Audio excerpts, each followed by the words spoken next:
வணக்கம். இன்றைய பதிவில்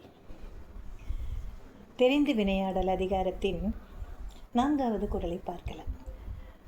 மன்னன் தன்னுடைய அமைச்சரவையில் இடம்பெறக்கூடிய அமைச்சர்களின் திறமைகளையும் சாணக்கியத்தனத்தினையும் நுண் அறிவினையும் நன்கு ஆராய்ந்து அந்தந்த துறையில் அவர்கள் சிறந்தவர்களாக இருக்கிறார்களா என்பதை எல்லாமே தெரிந்த பிறகு பணியமர்த்த வேண்டும். சரி, அப்படி ஒருத்தரை பணியில் அமர்த்தியாகிவிட்டது. அந்த துறையில் வருவாய் அதிகமாக வரும் பொருட்டு அவர் தன்னாலான எல்லா வேலையும் செய்வார்.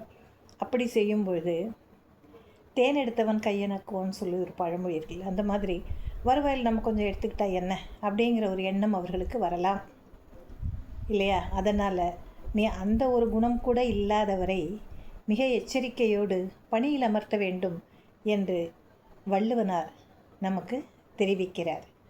முதல்ல இதை பார்த்துக்கலாமா? பாடலை பார்த்து விடலாம். எனை வகையான் தேரியான் கண்ணும், எனை வகையான் தேரியான் கண்ணும், வினை வகையான் வேறாகும் மாந்தர், வினை வகையான் வேறாகும் மாந்தர், எனை வகையான் தேரியார் கண்ணும், வினை வகையான் வேறாகும் மாந்தர். மனிதர்களுடைய இயல்பு, ஏதாவது ஒரு பொருள் நமக்கு உபரியாக கிடைத்துவிட்டால் அதனை எடுத்துக்கொள்ள வேண்டும் என்ற ஒரு எண்ணம், அது எல்லாருக்கும் இயல்பாக வரக்கூடியது. யாரும் இல்லைன்னெலாம் சொல்லக்கூடாது. கொஞ்சம் அதிகமாக இருக்குது அப்படின்னா சரி, அதுலேருந்து நம்ம கொஞ்சம் எடுத்துட்டா என்ன அப்படிங்கிற ஒரு எண்ணம் வரும்.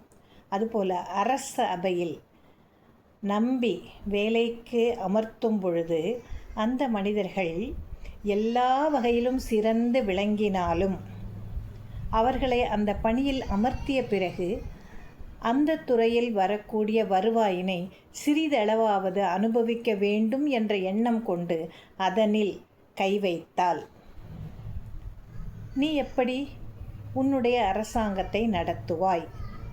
ஆகையினால் மனிதர்களுடைய இயல்பினையும் சேர்த்து நீ ஆராய்ந்துதான் அவர்களை பணியில் அமர்த்த வேண்டும். எவ்வளவு வருமானம் வந்தாலும் அது அரசாங்கத்திற்கு உரியது என்று விடுபவனே நல்லவன். அதனால் நீ பணியில் அமர்த்தி திறமைசாலின்னு மட்டும் வைக்காத, மற்றவருடைய பொருளில் கை வைக்கக்கூடாதவனாகவும் இருக்க வேண்டும் என்கிறது வள்ளுவம். இது ஒரு எச்சரிக்கை மணி. யாருக்கு? அரசனுக்கு மட்டும் இல்லை, நம்மளுக்கும் தான். வீட்டில் வேலைக்கு வைக்கணுன்னா கூட கவனமாக தான் நம்ம இருக்கணும். அதையே இங்கு நான் பதிவு செய்கிறேன். நன்றி.